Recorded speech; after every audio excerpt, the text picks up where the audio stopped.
United States is quite diverse, and each city is rather heterogeneous.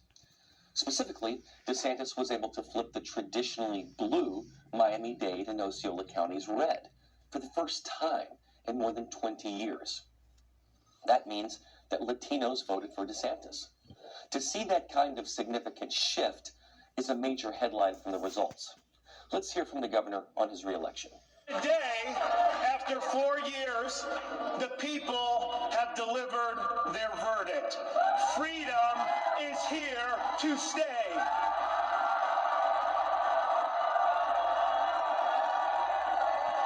We fight the woke in the legislature. We fight the woke in the schools. We fight the woke in the corporations. We will never, ever surrender to the woke mob.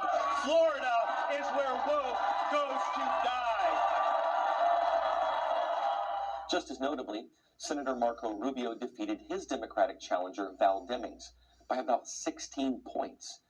These margins of victory for DeSantis and Rubio were enormous. You don't usually see these types of margins anywhere, especially in a state like Florida, where the voter composition is relatively even. So when we look at Florida, it tells us that the state has moved more Republican, that Latinos have shifted more Republican, and that Ron DeSantis has the ability to convert people, which may have much bigger implications in 2024. And that's a worthy consideration when you think about what candidate can convert and move the needle the most.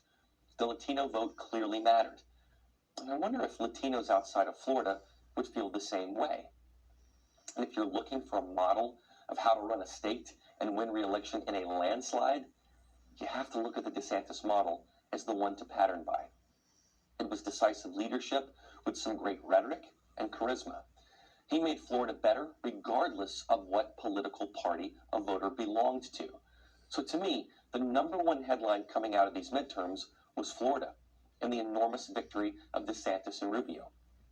Number two, the victories of Governor Brian Kemp in Georgia and Greg Abbott in Texas are also notable.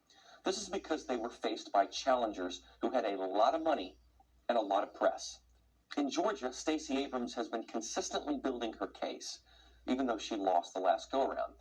She's been on the late-night shows, and some have floated her as a presidential contender, but she can't even win on her own home field. She lost to a normal, uncharismatic white guy.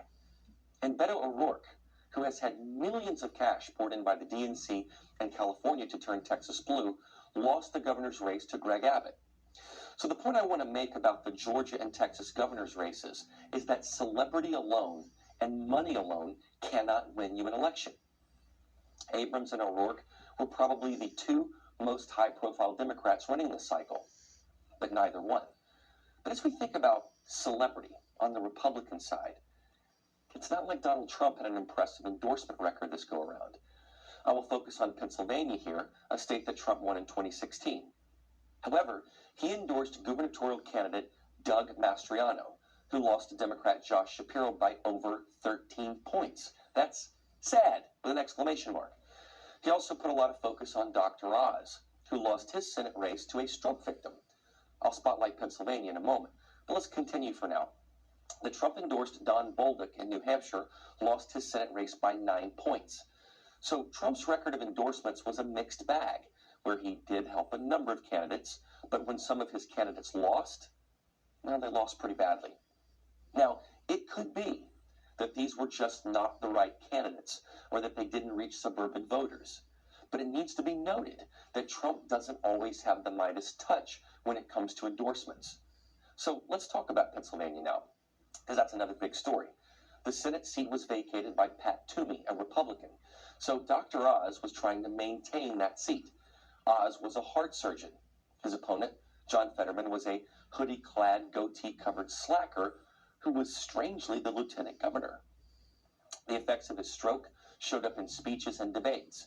He could barely put a sentence together, but yet he somehow convinced Democrats and independents that he was a better choice over a heart surgeon and TV doctor who has made health a priority and helped countless people. How could this happen? Well, we have to take into account the abortion issue, which Fetterman ran on. Oz embraced the Supreme Court's ruling and young people may have been one-issue voters. And then in the suburbs, perhaps sympathy for veterans' condition gained him votes, or they voted well before the debate. But let's think about this too. A longtime Pennsylvania state representative, Democrat Tony DeLuca, was reelected in a landslide. But here's the catch. Tony DeLuca is dead. So rather than electing a third-party candidate, Pennsylvanians elected a dead guy so that it would trigger a special election. Or they were simply unaware that he was dead, or just voted on name familiarity.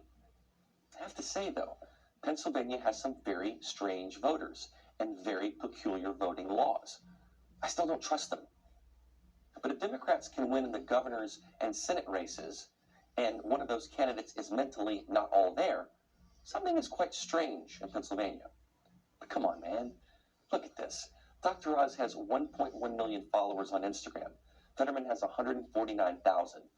Do you really believe Fetterman could win that fight? It just seems off. Pennsylvania seems off. For a state that has a city like Philadelphia, where crime has surged, it is amazing to me that economy, inflation, and crime were not important to Keystone State voters. Even when Fetterman attacked oil and gas, Pennsylvanians stood by him. Do I think this was from Oprah's endorsement? Not necessarily. But the Fetterman-Oz race was the most expensive of the entire cycle. Could it also